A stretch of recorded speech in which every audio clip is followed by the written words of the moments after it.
Governor A.K. Vhalla by road airport agi hanba ngamdabadagi helicopter da Ras Bhavan tamna lakhrei. Thasgi kun Siroi Lily Festival hauba numiki paulo bachat pa paumi team amada Maha Regiment na Gwaltabi da thing mapi ki bathodok tugi nongan matang kun ma thoida Delhi do chatkiba Manipur gi Governor Ajoy Kumar Vhalla ngase Imphal da halakani tabadagi yamlaba miyamna tidim lambi gi naget tangai duna leinakhre miyam gi ihau adu laksinaba State Police RAF amasung Central Forcing na Fanaka na hotnarabasu ihau aduna maram oiraga Governor Ajoy Kumar Vhalla Imphal Airport tagi Ras Bhavan tamna hanba ngamdabadagi Army gi helicopter da Kangla tamna pairaklaga mafam adudagi by road ta Ras Bhavan tamna chatkre Manipur manungda Manipur thaba gari chatpa yaroi haina 4 suba Maha Regiment na Imphal Ukhru lambi gi Gwaltabi da athing matham kiba thodo aduga mari leinana Governor na miyamda apology tawgadabani Manipur ki Security Advisor Chief Secretary amasung Manipur Police ki DGP resign tawgadabani haina kokomina pungni pan gi General Strike ki Khongjang changsin khraba matung makha na civil disobedience movement gi Khongjang changsiliba asigi manung chana ngasi Delhi dagi Imphal tamna Governor Ajoy Kumar Vhalla halakani tabadagi tidim lambi da yamlaba maira paibi sing amasung volunteer sing tholaktuna tongan ba play card kaya paiduna amasung kholau kaya su laroga leikhi Gari dagi kay sampat fau bagi mafam kaya da miyam na Khongjang changsin kibaduna maram oiraga Governor halakpada soyangam thokta na bahaiduna yamlaba security forcing lambi asigi mafam kaya da deploy tawki Loinana thaudo aduna muknabagi thaudo kaya suthoki lambi asigi Kwakaithel bazar da miyam pulap pullaga Governor halakpa ngaiki sorok tu thauri tingduna Governor lakpada thatnaba fawba hotnabadagi security ga muknaba thoki maduda security na athingba pibadagi mioi amana mathanta makhori da thauri laksinduna sijaragani haina Khongjang fawwa changsilakpadagi police na mioi adu kannaba hotnaki Loinana yamlaba forcing na irang adubu control tawki Khongjang adugi saruk ama oina Mahairoi sing na Imphal College mapada Manipur gi saktam kai biyaroi Governor na miyam da lale haijagadabani haina kholau kaya sulauki Tidim lambi gi mafam kaya da yamlaba miyam na Governor halakpada Khongjang changsin na bangairaga leikhiba adu na maram oiraga Governor Delhi dagi Imphal Airport da thunglarba matung by road ta Banglo tamna lakpa ngamdabadagi Army gi helicopter da Kangla fawba tamna lakhi loinana mafam adu dagi by road ta Ras Bhavan tamna chatki Kanglaipa punba kholau gi update dagi lokacharake ngarang tonjang da Myanmar military ga khuthongna bada PDF ta yawba jomi gi mioi sing makhong loina tatpa siba sokpa yamna yawkhre Kanglaipa punba kholau gi update dagi lokacharake ngarang numidang Churachandpur da paite na kuki macha faraga taptai nei wikre MSA gi official singa wari sanaru na ba kokomi gi convener na luchingba team Imphal thadokre Governor na Michel ama oirakani haibasi thajaru de kokomi Haukiba chahi 2023 gi me ahum dagi state asida hojik oirakli ba ne ta da ba phibam asegi waroisin ama purakna ba Bharat Sarkar gi Ministry of Home Affairs na wari sanana ba invite torokpadagi ngasi kokomi gi convener ke sathau bana luchingba lup asegi mioi tare na saba team ama Imphal thadokre Khuraiza mathau bana luchinglaga chatkiba kokomi gi delegation aduda YD Ren consultative member L Jadumani amasung Thiam Borot Laikram Jayanta CC member Phijam Syamchandra amasung Yungkhaibam Surit Kumar finance su yauri Amaramda ngasi miyamna tidim lambi da Governor halakpa ngaiduna leiringai da Governor na airport tagi helicopter tongduna chenkhiba si Manipur miyam gi achauba mai pakmani haina kokomi gi convener in charge W second na phongdokre Mangna makhata na haikibada Governor na michen ama oina praja singna fauriba sentiment asi karimata khangminnadana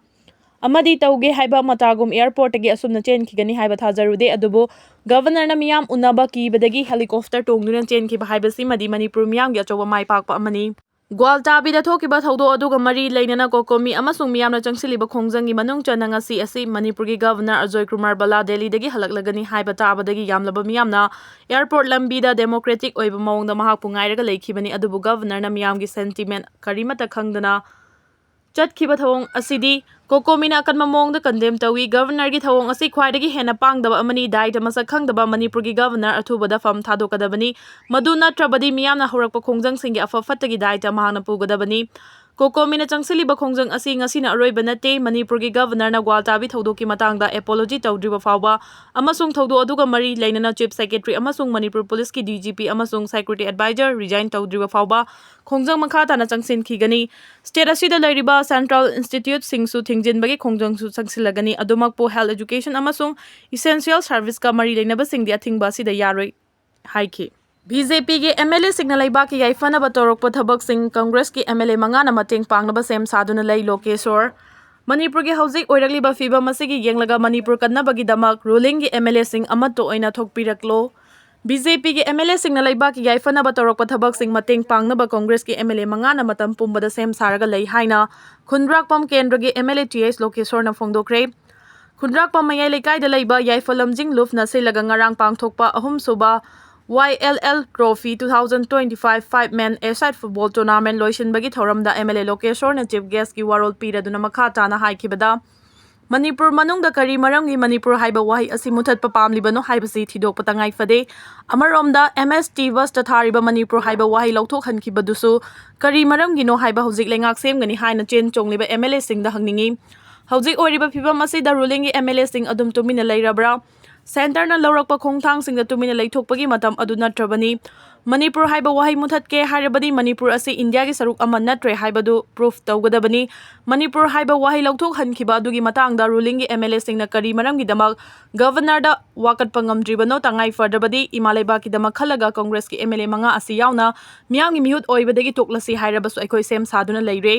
Manipur thaba yaroi haiba wafam ama laklibasi taraina lobagi mahut aikoi amato oina thengnaminaba mathau tai Congress ke MLA mangadi hiram asida mating phudokpagi pambai leite maram aduna punna thengnaminasi hairabadi haujik leiriba ruling gi MLA sing thintha batawdana thokpiraklo haujik leiriba apunba MLA nifuga mapan asina governor gi mafamda chatuna oirakliba fibam asigi matangda punna wakat minasi haiba asida yaningdribasigi kari maram leibage Tungda kari oirakani khangdaba fibam ama yauroklaba tanja asidadi ruling gi MLA sing amato oina punsinbiu imalaibak namang tharaga lanai gi wafam na tungda thamlaga thabak tawbiu Congress ke MLA mangadi khangbana tana atai lambi leite numit ama hekta da ruling gi MLA sing na Manipur gi damak tawsi haiba thabak sing punai paikhan minasi aikoi lingjel manana leiminaraba matamda ta kanana su lakchaba ngamloi haiki bom thamjilamle